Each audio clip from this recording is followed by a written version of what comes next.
Are you Yeah, able to yeah, see me? Amitesh. Yeah, Sunil, hi. yeah. Hi, hi. Hi. Hello, hi, hi. I on Yeah. my screen I just saw a blank square. So I didn't know who I was talking to or who was behind this. I can't see the participants either. Is that how it is? Generally, participants off their video during the Right. session. If you want, someone can on. No, that's fine. That's Okay. fine. Yeah, yeah. That's fine.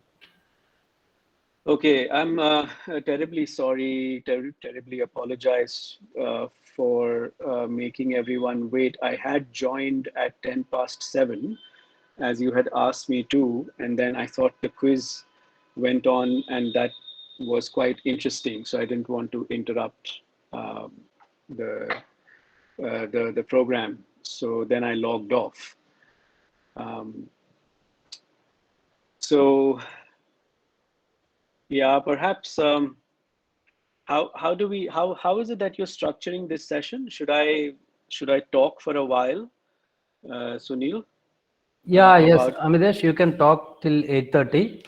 Then you can pick up questions from chat box or they may ask directly. It will be okay, interaction section for 30 minutes. Yeah. right? And Yeah. how do the participants interact? Do they send questions in the chat box or do they Both, switch on their both, camera or both, right? both. Yeah. Both way. Right. Yeah. And could you, because I again can't see anyone, could you give me a sense of who I'm speaking to today?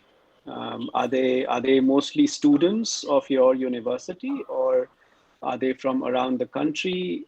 Who are the people who are attending today? Yes, yes. As I mentioned you, we have participants across the country. They are artists, practitioners, and research scholars, students, and the School of Drama students also. Right. That Okay. is how the Okay. group. Yeah. Okay. So this is sort of an open Yeah. session. Yeah. Exactly. Right. Okay. Um, all right. So I thought today, I mean, you know, what I'll do is I'll just talk about a few works of mine that I created recently in the last 2 or 3 years. Um, I, like in the introduction, I sort of spend half my time teaching and then half my time creating work. And for lack of another description, somehow the label of an interdisciplinary artist has stuck to me. I don't know why though. Perhaps it's because I make a lot of work that is not strictly called theater or not conventionally called theater. So, so what I thought what I'll do today is that I will show um, three kinds of works that I have made in which my basic training, my sort of foundational training as a performer or as a theater worker, theater artist, helps me to create different kinds of um, art, different kinds of performances, um, and sort of my training also becomes a very generative space for me to keep feeding off from when I create my projects. I would agree that not everything that I make is strictly performance or theater, but I mean, I would be happy to interact with the people who are attending today and respond to questions about what is the kind of work that I make and how can we start to talk about it. So I'll begin by sharing my screen.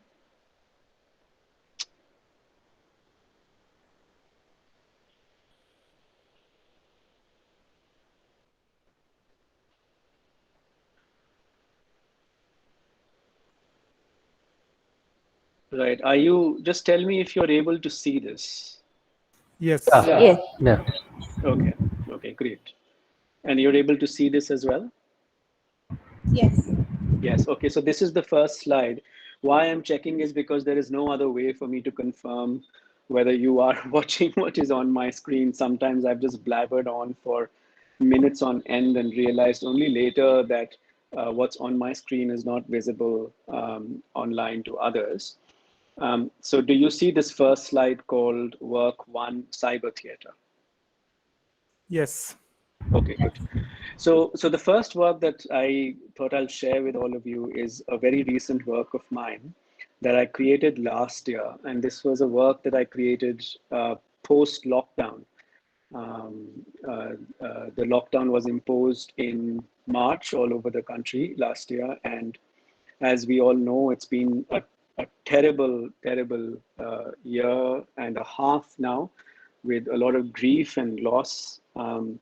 And I think also a very important time for artists to think about what we do and the work of art in these times, and what can art offer, or what. And this is a question that I think I thought about a lot, um, under the lockdown, is to think about what is how can I be, what can I make, how can I be useful.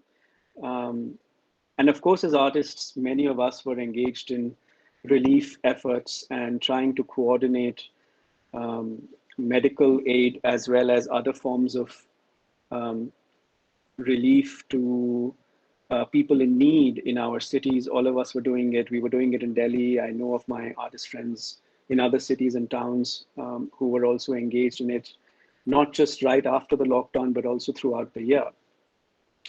But apart from the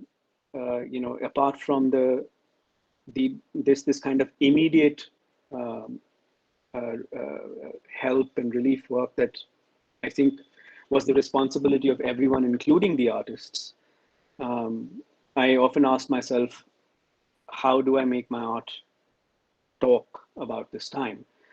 And so the the work that I started to create ended up being a work of cyber theater. It was a work that was created entirely for online viewing, and also a work that was created sitting in our homes without having to step out at all. Um, as all of us know, that theaters and all kinds of public assembly has been shut down since a year and a half. I think theaters opened for a very brief moment in Maharashtra and in Karnataka, but then were again shut down. So one question that kept haunting me was that what happens to theater and performance artists when venue, space, and the privilege of being in physical proximity with each other are taken away from us? Can we still make work, and can we still talk about our times? And so this work was created as a response to that. So this piece is called The Last Poet. And this piece is an original writing that is about an enduring poet, and it's also about a journey through his city on the web. And to sort of tell you briefly about the storyline about this piece, what happens is that a poet disappears abruptly, leaving his world haunted. And this world has no fringe, its towers, minarets, tunnels, and rooms lead one into the other endlessly. In there, we meet several characters. We meet the character of a weaver, a prosecutor, a daughter, a publisher, a bereaved student, and many other characters, all of whom tell us about the vanished poet and unravel the mystery behind his disappearance. In this maddening world of desire, rumor, and regret, the poet's poems appear as phantom notes that speak truth to power. And through the show, I wanted the audience to wonder, can a poet really change the world? And do people let him?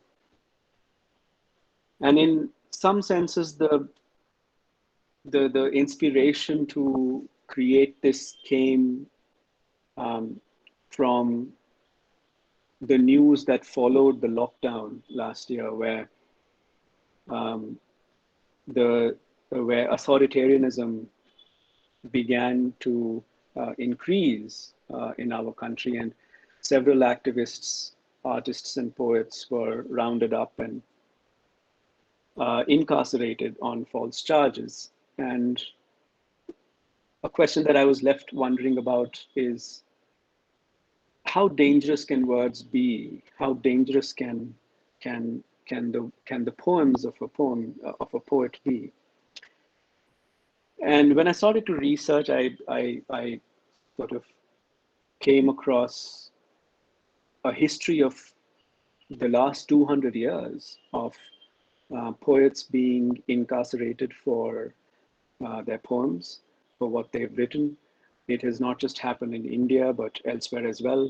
Um, Turkey, Iran, Afghanistan, Pakistan, Bangladesh. Several poets that we know of, whom we have read and whom we cherish. Many of them, including Faiz Ahmed Faiz, have actually spent significant time in jail for their writing.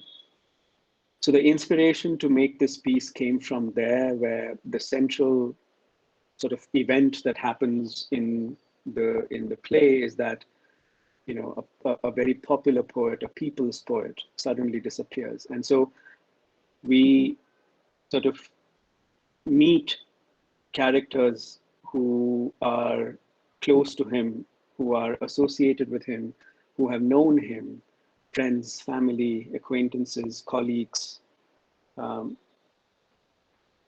and slowly sort of, you know, a world that this poet inhabited begins to unravel in front of us. Now, the challenge was to make this entirely online, um, and um, what I wanted to do through the show was also to invite the audience to participate. So the show is driven forward by choices that the audience makes while watching it. Like a flaneur gliding through a virtual tentacular city, the audience navigates this world on internet-enabled devices. So the show was actually available to be viewed on computer screens, tablets, as well as phones, smartphones. And the audience needed to choose. You know, they could step into a floating room, stay back and listen, or travel to another one. They might choose to remain absorbed in a room or wait to press a button that would allow them to leave. So, and in this way, I think The Last Poet was an online interactive performance that brought together theater, film, sound art, creative coding, and digital scenography. It opened at the Serendipity Arts Festival last year in December. Um, and this was entirely commissioned by the Serendipity Arts Foundation um, for their Essay Virtual festival, where all kinds of work, not just performance and theater, but all other kinds of artworks were being shown online and were made for online consumption. Do say yes if you can see the slide changes, so I know that you're able to follow the slides. Yes, Yes, yes. Great, thank yes, you, yes. thank you. So one of the things that, you know, I had to think about was, what is this kind of a space that I want to build? You know, when we work in the physical theater, we have the stage or the black box, and that becomes the primary sort of canvas on which we begin to imagine what the show will look like. So there's the designers come in, set design comes in, you know, movement of the actors, blocking, etc., etc. Where does the audience sit? How close? How far? And so there is a very concrete, corporeal existence to theater. But when you make theater online, you kind of miss this corporeality of theater. And I have to say that I don't think any one of us, even though we studied theater and do theater professionally, we are not trained, we were never trained to think about online theater or online performances and what is this world of the internet and how to perform for the internet. And so one of the conceptual inspirations that I took about for thinking about the space of the internet is from one of my favorite books called Trickster City, um, Writings from the Belly of the Metropolis. It's been edited by Shweta Sharda, who's an art writer and curator. And in it, you'd find translations of very interesting short stories, both fiction and non-fiction, that try to imagine a metropolis, a city like Delhi or Bombay or Bangalore or Chennai. Um, and so this paragraph kind of became sort of very inspirational for me. And it reads like this, you know, a place in Nishastga is a place where the gaze has not yet been fixed and time has not yet been disciplined, where nobody has been described as a vagabond. When a space loses its Nishastaka, it condenses into Jaga, which is place. By then, it has moved through its processes of working out what it wants to remember and what it wants to forget, who it wants to keep in and who to keep out, which ways of being it finds acceptable and which are the ways it shuns or tries to stay away from. And so it's a very interesting paragraph that talks about inclusions and exclusions, remembering and forgetting, and what happens when a space makes its journey to become place. And I think for me, this idea of remembering and forgetting, absent and present, became the linchpins, the sort of the anchor points for me to begin to imagine what this um, space would look like on the internet, the space of the play, of the show. And so I began to work with a dramaturg as well as a wonderful group of coders and programmers. And it took us about 3 months to develop a virtual reality space for this show. Um, this was a way. I think this process could best be captured in describing it as poetic instancing and generative collaborations. Um, and the idea was to actually create generative worlds for the last poet. And I started by taking inspiration from where I live. So on the left, the amber, orange, peach kind of apartment buildings that you see is exactly where I live. So that's the photograph from my window. And this architecture is quite interesting because while there are these columns and towers that make for the central sort of building to, to hold its own, you have these boxes that are jutting out on the side. And these boxes sort of feel like they are attachments, that they sort of fly in and fly out. They're sometimes suspended in midair, and they are sort of appendages. They are extensions, and so the building is an expandable unit that keeps sort of expanding and contracting with time. And so that became the inspiration for us to begin to explore what this virtual reality space would look like. And in the center and on the right bottom, you see these digital sketches of the virtual reality world. This is the code on the left that you see, which the programmers began to write. Now, this is a very famous, a very commonly used program called P5. And this is a generative program in the sense that as you write the code, the computer begins to translate the code into visuals, which you see on the right. So these whirling arches that you see on the right, dome-like shapes that you see are actually being visualized by the code that is written on the left. And this code is generative in the sense that depending on who's watching and where are they watching from, this code generates a unique perception, a unique angle from which you can see this virtual city. Um, and so no two people actually watch it from the same angle. No two people who log in can, are at the same point.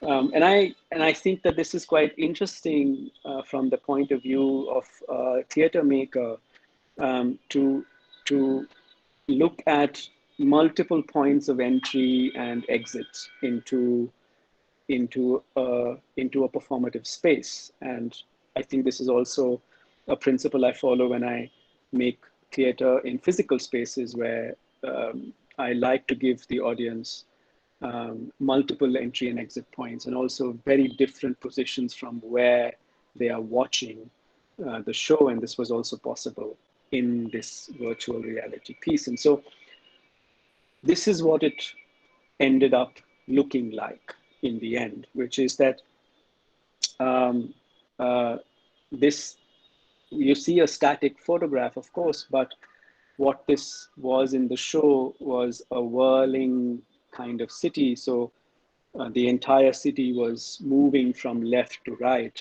and the audience often found themselves in the middle of this whirling city.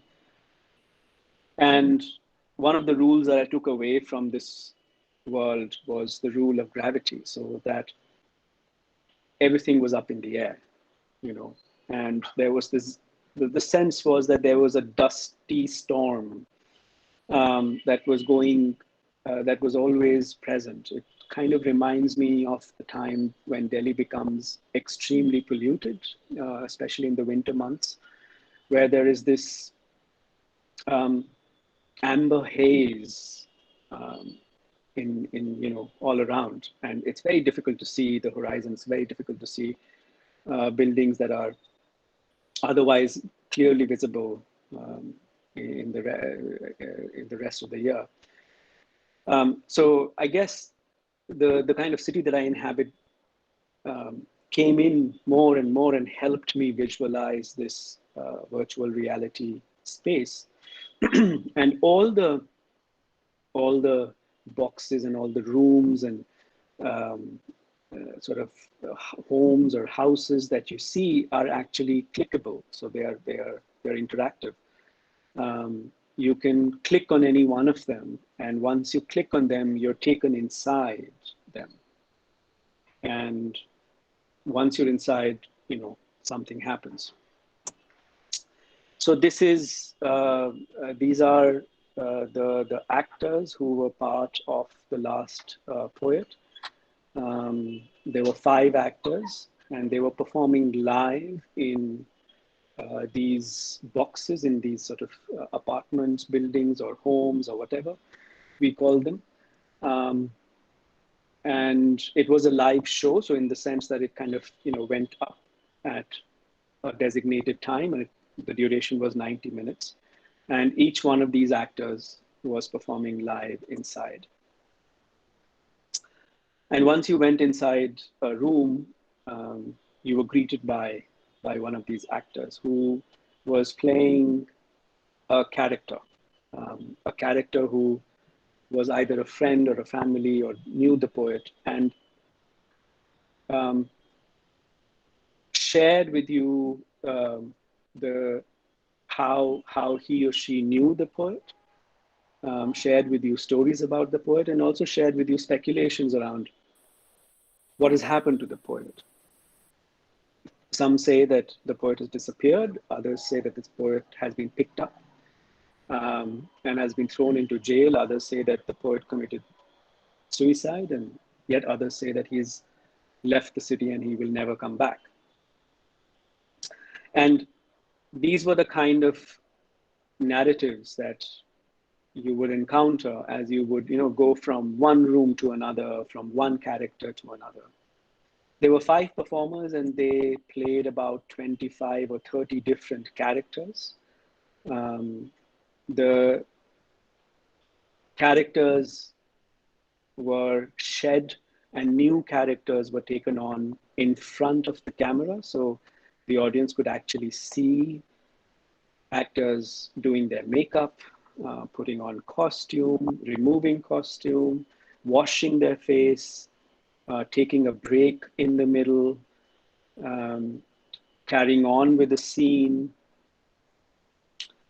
walking to different parts in their house to perform different scenes. So, for example, this is a space that is right below the kitchen shelf of this actor's um, house. And while we were rehearsing and trying to find interesting spaces in the domestic sphere, I mean, spaces like these below a kitchen shelf, inside an almirah, um, a corner in the house which otherwise does not look interesting enough, but the moment you begin to improvise there with a camera, it suddenly becomes quite fascinating. So we fixed a bulb there below the shelf, and it became a space for the character that he was playing in this moment. And then, of course, you could come out of the room and then glide through the city and click on another room and go in. And sometimes you would not meet a live performer. Sometimes you would actually watch a film. So this is one film that was created by a filmmaker who was collaborating with me in this project.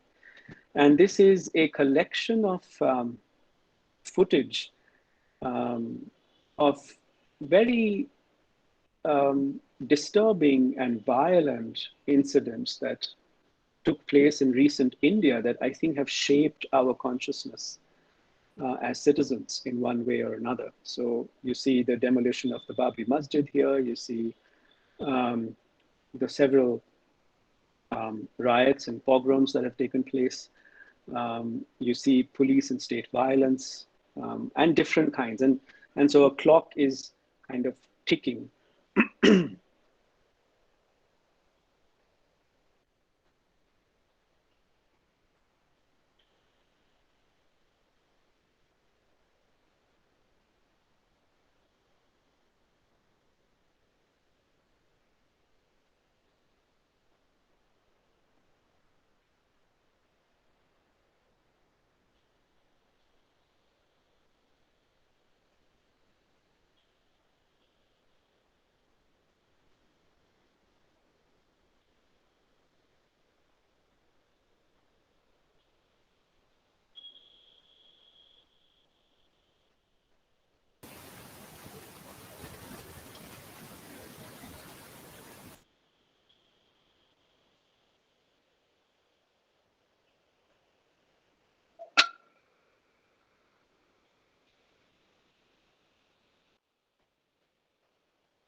So could you also hear the soundtrack over this film, or was it just the film that played? I can't hear the sound. I don't know about Right. Okay. others. Uh, I mean, I think sometimes this happens that the Yeah. soundtrack is not audible to everyone. I'll just quickly talk about the soundtrack. So there is a running soundtrack on this film, and it is the recitation of Bashir Bud's poetry, which is titled Ikkisvi Sadi, the 21st century.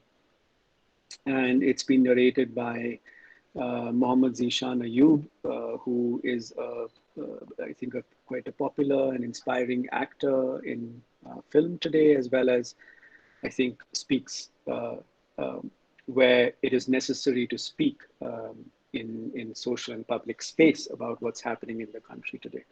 So I had requested him to, you know, give us a voiceover of and narrate this wonderful poem. And the poem talks about how the 21st century is going to bring in much more violence than what we've ever imagined before. And so in some rooms you would enter, and this is just one example of the film. There were about 5 different kinds of films. And in some rooms you'd enter, you would meet a live performer, and in other rooms that you'd enter, you would watch a film. And then, you would come back to the live performer. And one thing about the interface that I should mention here, so on the left top, you of course see the title of the play, which is always visible. Left bottom, you see a button that says leave. Now, if you press that button, you leave that room and you come back out into this virtual city. But if you don't press that leave button, you remain there in the room and you keep watching the live performance. Now, this leave button was not visible all the time. The leave button disappeared for minutes on end and sometimes would appear suddenly. And the audience had about a minute to decide whether they want to stay on in this room and keep watching the performer, or press the leave button and exit the room, go out into the city, and roam around a bit and go into another room. On the right bottom, you see a chat icon. And that was a way for audiences to tell us if they were facing any technical issues or difficulties, if things were frozen on their screen. And so I had a technical team that was looking into all this while the show was on and trying to provide technical help to the audience. And also sometimes I would use this chat icon to send interesting couplets and excerpts from poems that had become very relevant to us, and especially to the dramaturg I was working with, who had developed this who wrote this entire piece and developed this entire piece. So we would select a few lines from these poems and sometimes put it in the chat for audiences to click on it and read it in the middle of the show. And then, of course, then there is this right top. You see the full screen icon on the extreme right. In the middle, you see the sound icon. You could also switch the sound off if you liked. And then, of course, the about the show, which carried the credits and sort of a concept note and other information about the show. And so these icons were always visible when you were watching.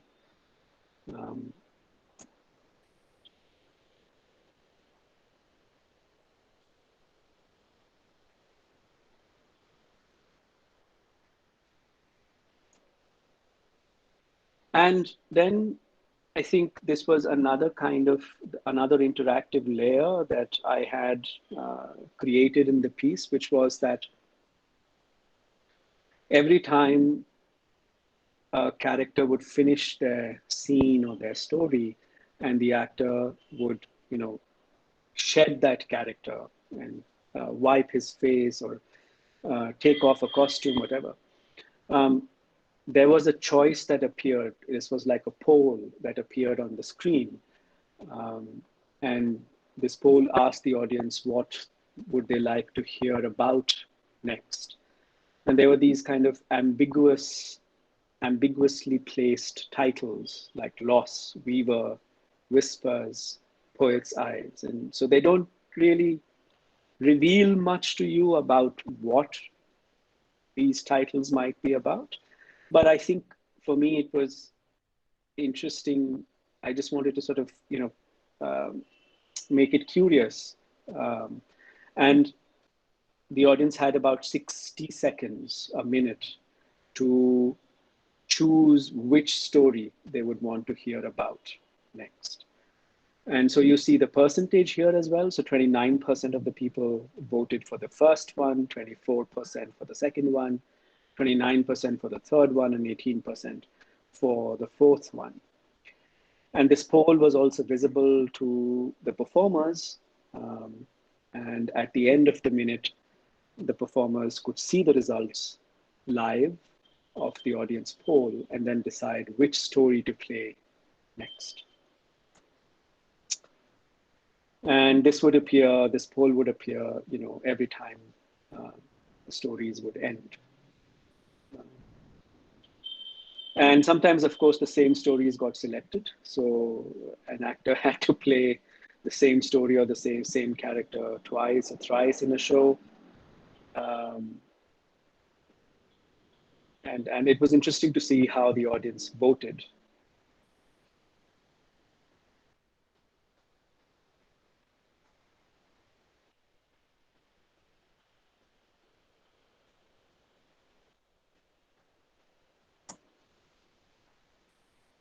And then at the end of the 90 minutes, the audience was automatically thrown out of the rooms that they were in, and they were brought back to the opening position. So they kind of left the city. The city receded into the background, and there was a feeling that you had journeyed through the city, and now the city had left you.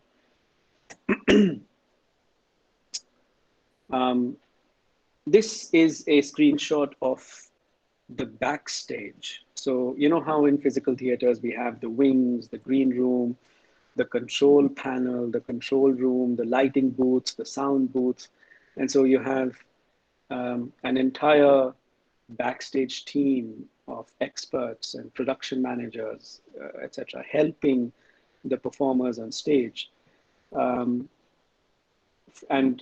I had to think about the digital version of this backstage. What would this digital version be? So my programmers then helped me create this stage manager dashboard, which became the backstage for us, the digital backstage for us. So on the left, you see the first column, the first column in the top, you see update users. And so here we would upload the file of all the audience members who had registered for the show for that day. And so only people who had registered for the show could actually watch the show. And, it was not a show that was visible to everyone. We had a capacity of about 200, 250 audience members per show. And we were running houseful. We ran houseful for all the shows. So I think at the end of the show, we did 4 shows. We showed to about 900 people, 8 or 900 people, I think, till the end. And then right below that, of course, there is this panel called the Start Show, which begins the entire program that has been written. The audience is taken into the show. The performers start performing. And then in the middle, you see room status, which is a column which tells me how many of our actors are actually streaming live right now. So are they active? Are they streaming live? Or is there a problem? And sometimes, of course, the internet connection in our country is not that reliable. And we had dropped calls. Performers' internet would suddenly shut down. There was a power cut sometimes, and they would go offline. And I had a plan B in place for it. So whenever the live actor would get cut, um, I had a recording of the actors doing their scenes um, as a file that was uploaded onto this program. So the program would automatically discover that the actor has gone offline and the live stream is cut, and would replace the live stream with the recorded version of the actor's performance. And then the moment the actor would be able to come back live again, the recorded performance was dropped, and the program would shift to the live stream. And on the right, you see the massive sort of column called chat threads. And these are the chat threads of all the audiences that were there watching the show and also interacting with us. This was the last sort of frame of the show. I wanted the audiences to leave with one of my favorite sort of writers, thinkers, filmmakers quote, which is from Jonas Mekas, who is a Lithuanian American poet and filmmaker, who once said that in the very end, civilizations perish because they listen to their politicians and not to their poets.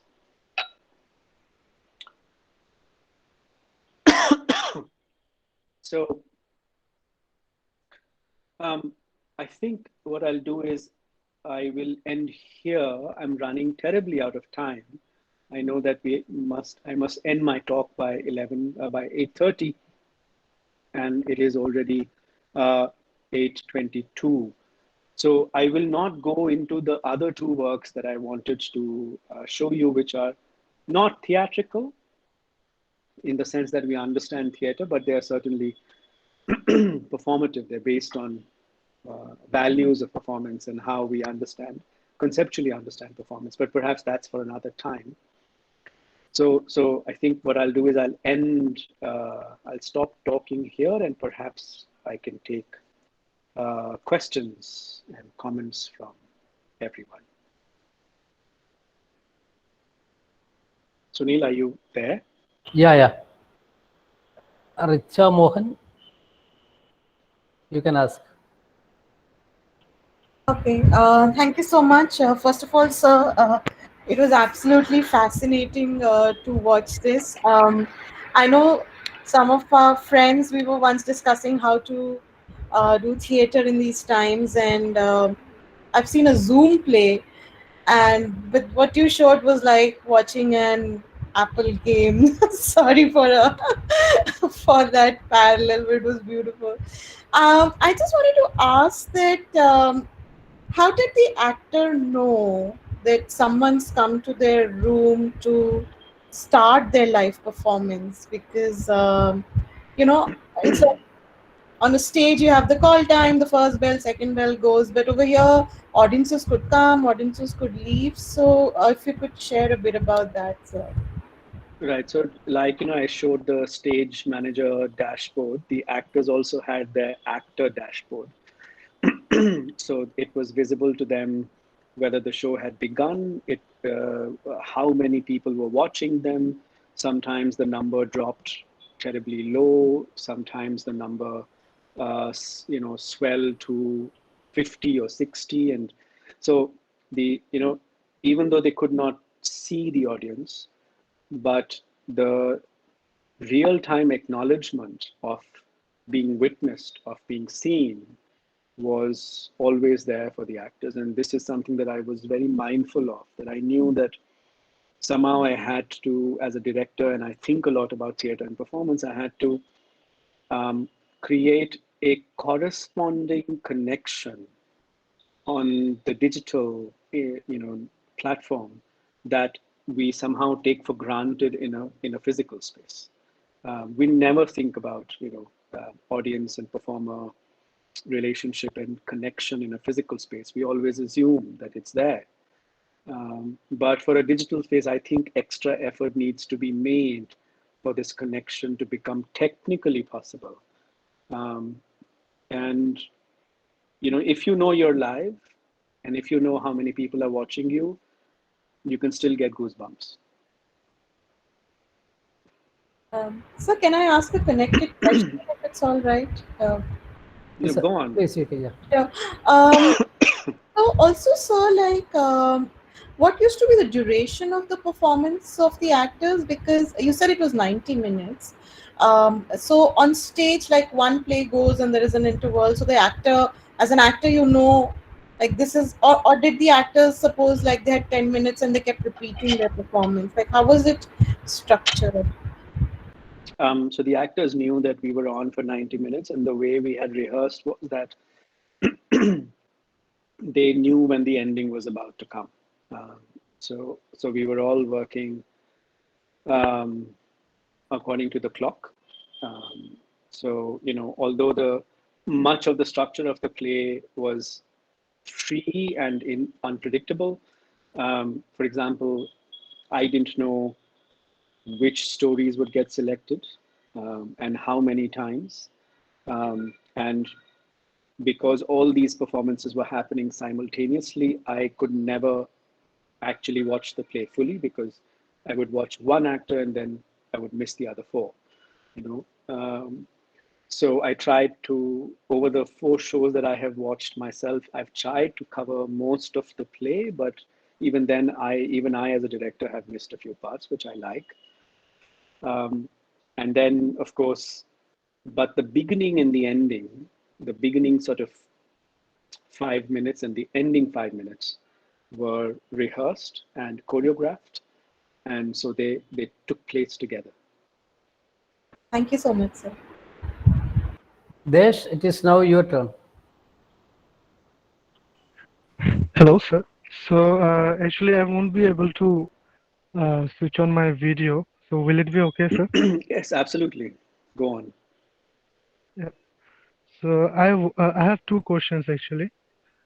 First, about the storytelling that in this mode actually there's a particular way that I'm able to look at how the story is told, how the whole idea of the poet has been set up.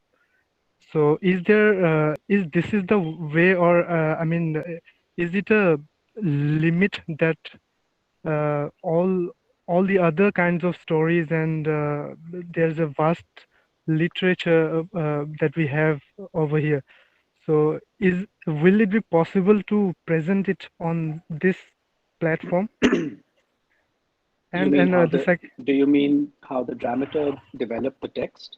yeah, yes, sir. Right. I also see Anand Kumar has also asked about the dramaturg. So maybe I can answer this question together, yeah, with Anand. So go on. Give me your second question. Yes, and the second question is that you before you started the whole conversation, you spoke about that it's a collaborative work, that different people from different sector came over here with different skills. So, as in live theater, we have people with different kind of skills as compared to this one. So what do you think is the future of theater artists and all the other people who holds, skills which supports the whole performance and the presentation in front of the audience? Look, I'm a really small person. I don't want to be. I think it's hubris to talk about what the future will be like and what it holds for everyone. I don't want to. I don't want to make that uh, uh, speculation at all. Actually, so if it's okay, I'll answer the first question, Sure, sir, um, sure. which is about my how the dramaturg, my relationship with the dramaturg, and how she developed the text. So I've been working with the same dramaturg for about 3 years now. She's written consistently for me She wrote a previous show of mine called Table Radhika. She was also the dramaturg for another show of mine, which was based on the novel Rag Darbari by Shriral Shukla. And then this was the third sort of project that we did together. So I have to say that, you know, long, I like these long-term collaborations because these relationships develop over time. And for example, I remember when Peter Brook had come to India with his dramaturg, Jean-Claude Carrière, who unfortunately passed away, I think, earlier this year. Um, both Jean and Peter talked about their 20 or 30-year long collaboration, their relationship together as director and dramaturg. And I was quite fascinated hearing about their long-term relationship. And I've so far had the fortune of having this 3-year long relationship with my dramaturg. She and I work very closely together on text. She is originally an Urdu writer, so she writes in Urdu, but she's also comfortable in Hindi and English. And the you know the sort of the concept and the foundational sort of writing is something that we develop in very close dialogue with each other. And then, of course, I mean, it was a very new project for her because it was not one story that she was writing. So she had to write, I think she had to write about 30 or 35 different vignettes, you know. So, I mean, think of the performances as vignettes. There is no one storyline to the entire show, but there are these little episodes and confessions and testimonies and accounts that you keep listening to, you keep watching as you keep coming in and out of rooms. The other challenge was that she and I had, her name is Sarah Mariam, and so Sarah and I had decided fairly on, and even before she started writing, that we will not have the poet in the story. So although the entire show is about this poet, we only get to know about this poet through accounts of different people who talk about him. We never get to meet the poet. And that for me is quite interesting because, you know, there is a center to this play that is missing, that is sort of vacant. Everybody keeps pointing towards that center, but the center is not there. You never meet the playwright, the poet. You never meet the person who's being spoken about. So that was the second sort of challenge that I think she faced while writing.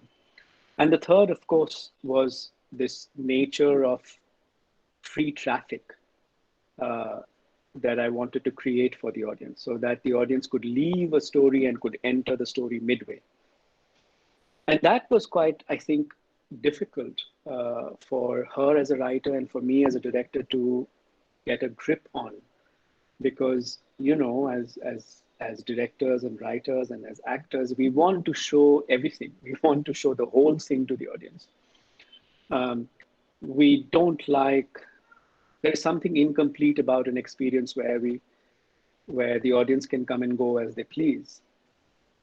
So how do you write for this kind of a structure? So I think what she did, and, you know, and perhaps I can say this on her behalf, what she did was that she taught in vignettes, she wrote in vignettes in episodes, and there were these sort of overlapping incidents that she provided between different stories, so that when you watched one and went to the other, you somehow felt that there was the echo of the first in the second. And when you went to the third, you somehow felt that there was the echo of the second or the first in the third as well. And so they were sort of, you know, it's about how do you build this world? How do you build this universe where there are these shared collective memories, but also very subjective and individual ways of talking about it. And so at the end of the 90 minutes, having heard different characters and um, different episodes and stories, you kind of get a sense of the city, and you also get to build your own imagination of who is this poet. We had to rehearse a lot.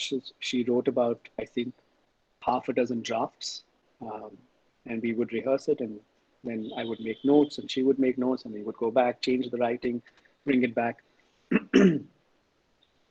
So the writing went through several iterations and several sort of drafts before it became um, before it made us happy, I guess. Um, and I think now we are also trying to convert this writing into a published play. I don't know what shape that will take, because I don't think we've ever published a play that was written for online viewing, and was written for a very particular um, structure. But let's see, I'm hopeful that we can turn this writing into something that can be published and that can be done by others as well. Now we will go to Meeta, then Parshadi. But Amitesh, Anand and Priya Varghese is asking, Yeah. or requesting you that it is possible to play the other two videos you planned. So will you attend these two questions, or? Yeah. I'm really sorry. I don't think we have the time. It's already past 8:30. I don't think we have the time to play um, uh, the other works of mine that I wanted to show. But I mean, look, we can always find another opportunity uh, for me to come in and talk again and share my work again. So this is, I hopefully not the last talk I'm giving to people in Kerala. Okay. So can we go to Meeta? Thank you all for the opportunity to ask Mr. Amitesh a question. First of all, I should applaud you. It was a very nice uh, performance making piece. I had actually missed it when it was there, and so I'm happy I caught up onto it. And because I've been following your work since ages, yes. So it was very nice. But I have just two inquisitive questions. One is that. How did you actually do the rehearsals, and what was the process? Did you work with each of them individually? Because you said it was a 90-minute show. So how long did you rehearse with your actors online, of course, I presume? And the second question is, how would you like to see the absence of the human connection during rehearsals?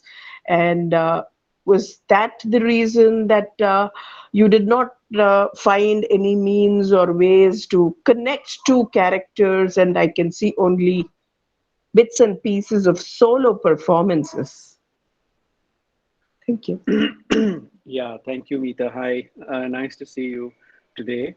Um, to answer your first question, yes, rehearsals were online, and it took us about, I think, in my kind of process, when I create something with the actors come in at the very last stage. So a lot has happened before, and um, I spend a lot of time on the concept. I spend a lot of time prototyping. I spend a lot of time with scenographers and the dramaturg.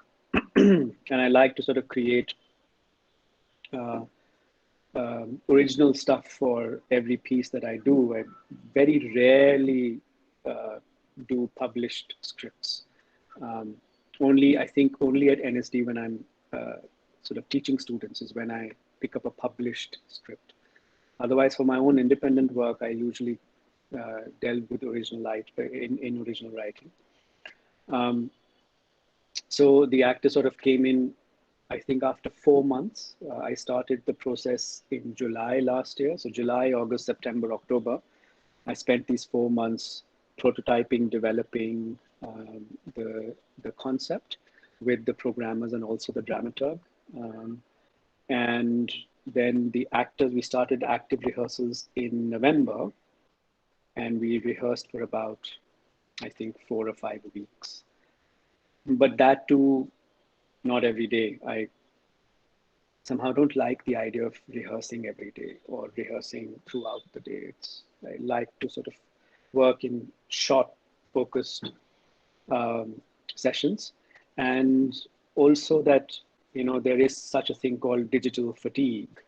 It is not possible for us to sit in front of the screen, and I was very mindful of the fatigue that this could cause the actors and everyone else who was working on the project. So we were online, for only 2 or 3 hours every day.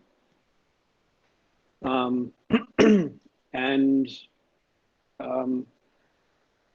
I think we did do what the programmers would call a an alpha and a beta stage show, which is that before the main show, we do an alpha show and a beta show. This is all programming language, which means that in the alpha show, we sort of tested whether the programming, the code works and the space works, and the actors are okay with the technical equipment. And in the beta stage, we actually invited 30 audiences.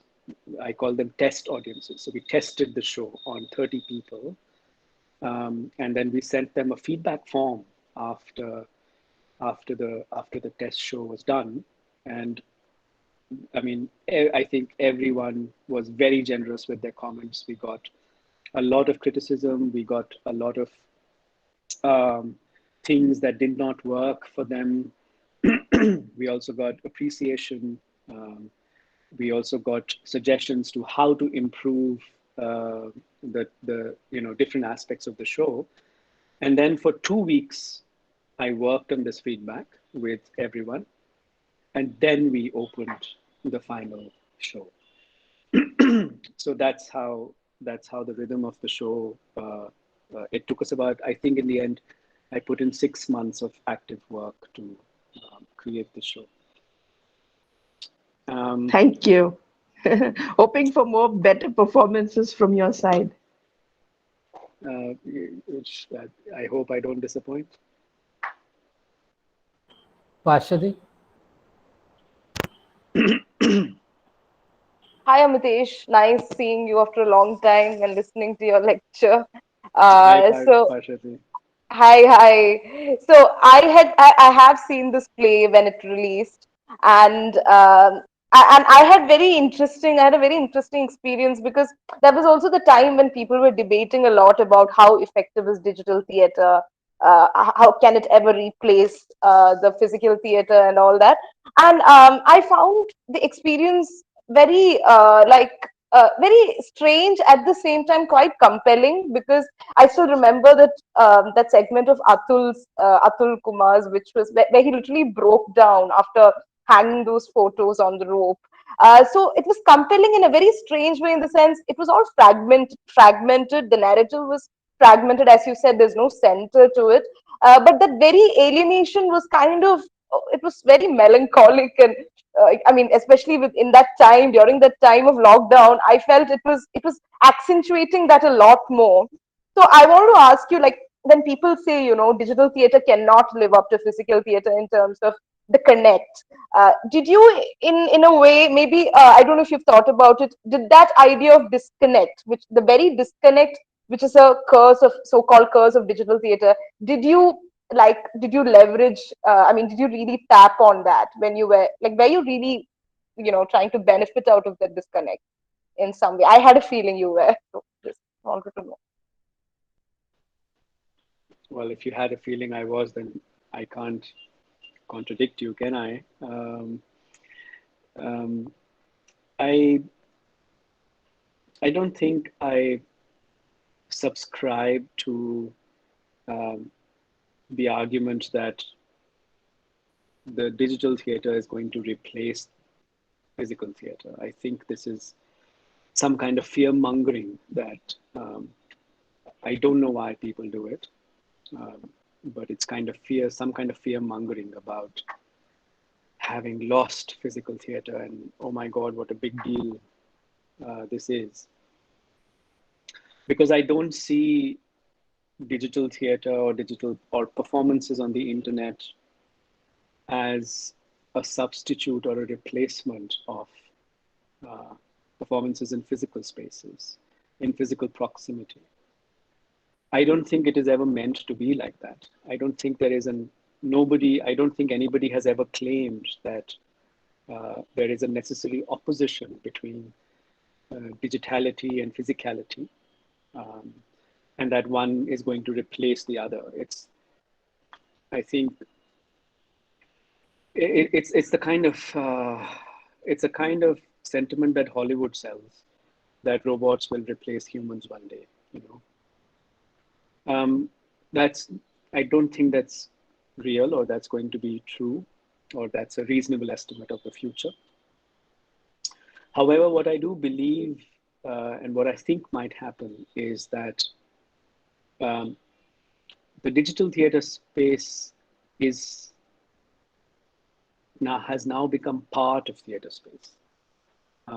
So as you know, as we come out of COVID, and we will most certainly return to physical theaters, the digital theater will remain as a part of it, as an extension of it, as an expansion of it. Um, what digital theater offers, physical theater cannot, and in some ways, what the physical theater offers, the digital theater cannot. But that does not mean that they have to fight with each other for space. That doesn't mean that they have to become each other's enemies. And that doesn't mean that we have to divide ourselves in camps, for or against, you know. So it's not, I refuse to partake in the sensationalizing of this kind of a debate, which for me is quite useless. What's interesting for me is to see how the creation of work can go on within constraints, within the reality that we face, right? And constraints are everywhere. So you might, even in physical theater, when you tour across the country, sometimes you get an awful auditorium to perform in. Sometimes you get no audience to perform to. Sometimes your play is banned and people shout against it. And sometimes you get a wonderful auditorium and a full house. And sometimes you get, you know, no lights. Technically, the auditorium is not perfect for you, and we still perform, right? And so for me, performing when theaters are shut is also an insistence that comes from my artistic spirit. That you can take a sure, okay, auditoriums are shut, the physical spaces are shut. I will keep making work. I will find a way to make work. And I was fortunate enough to get this, to get this opportunity, and get the funds to create something like this. This kind of a work is not inexpensive. So, you know, fortunately we had a good budget to produce something like this. And I think sometimes good budgets are needed to be able to imagine what is possible. And sometimes you can do, and sometimes, of course, you can imagine what is possible without any budget. Um, um, so for me, I mean, I would say that even before the pandemic hit us, I was making work on the digital platform, and I was making work in the physical, in physical proximity as well, in theaters. A lot of the work I make um, is shown across theaters and galleries, and also on the internet, and also in public spaces. So I refuse the hegemonic power of the theater building, you know, but I'm very happy to make my work in it as well, really. Um, so that's in short, that's my response to the argument about digital versus physical. Um, the other thing that you mentioned, which is this alienation of human connection, it's very strange, though, that being under lockdown, the only social connect that we had was actually the internet with Yeah. the entire world. And can't you see how much news of death that we hear on the internet affects us? I mean, I have broken down and I have had days and days of grieving and mourning for people I didn't even know, of whom I heard about on the internet, um, of whom I met on the internet. Um, and so I don't think for me personally, internet is alienating in any way. In fact, if anything at all, it is offering its own kind of connection, and we are also sort of giving ourselves to the internet so much. So much of me sort of exists in terms of data and um, analysis and sentiment and sort of force on the internet, um, and I think these networks are extensions of us. If I were to quote Marshall McLuhan's famous thesis called Extensions of Man, that these sort of machines and these networks become extensions of the body in some way, and therefore begin to affect our body in return, our physical body in return. Um, and of course, I think we can think of performances that are sort of that connect the body with the network. And of course, we can think of performances where the body rejects the network entirely and privileges an unmediated, intimate connection with the audience, right? And I think both are valid, really. One doesn't have to top the other. And I make work in both these spheres. So I'm very comfortable moving between intimate, physical, unmediated performances and highly mediated and mediatized performances. I'm very comfortable moving between them and making work in both these, if they are these categories. I'm very comfortable making work in these categories.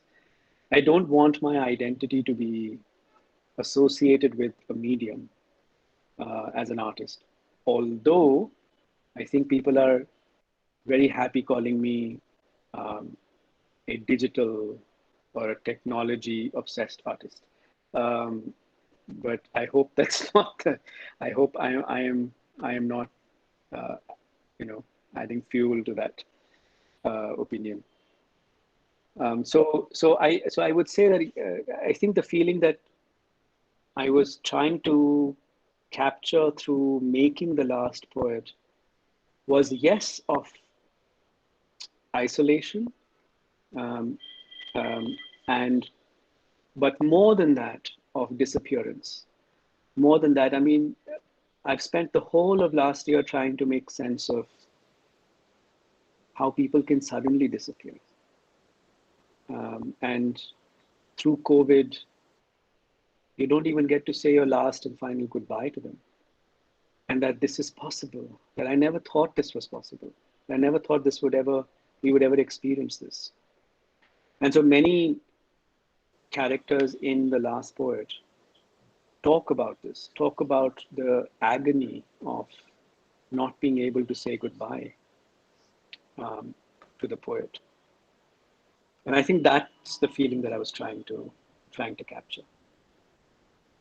Yeah, and it was communicated beautifully, Amitesh, I must say that.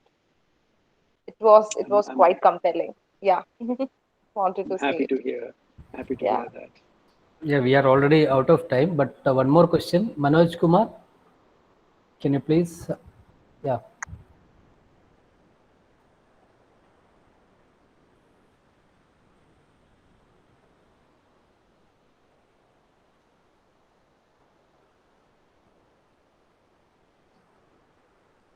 Oh, Manoj Kumar left. So I think Perhaps Manoj got very disappointed that um, his turn was not coming. Sandeep, over to you. Okay, thank you. Thank you all the participants for all the wonderful and inquisitive questions and queries. I would now like to invite Richa Mohan to offer an official vote of thanks to today's speaker, Amitesh Grover. Thank you so much. Thank you so much, sir, for this opportunity. And thank you so much, Amitesh, sir. I think your session was so inspiring. And it was so, like, it opens up all the blocks that you have in your mind. And it really made me think. And also, I never thought I'll hear A B testing in the same breath as theater. So I thought that was fascinating. And if I may be, I may be presumptuous enough to say that someone asked about the future of theater, and I think we just witnessed it today. It's fascinating how we can take a decades-old art form and still do something new about it. And the debate of digital versus physical is debate of ebooks versus books, debate of AI versus jobs, and I think you beautifully answered that one for all of us. And a few days back, I was just thinking that a city becomes a city because of the memories that we have with every building. You know, it's like it gets into your DNA. And when I was listening to your concept and your story, I was just going back to that echo that I had in my mind. But it was beautiful. Thank you so much, sir. And I hope I have the good fortune of watching this play again. Thank you for coming today and taking the time out to share this wealth of knowledge and experiment with us. Thank you so much, sir. And thank you, School of Drama, for this opportunity. Thank you.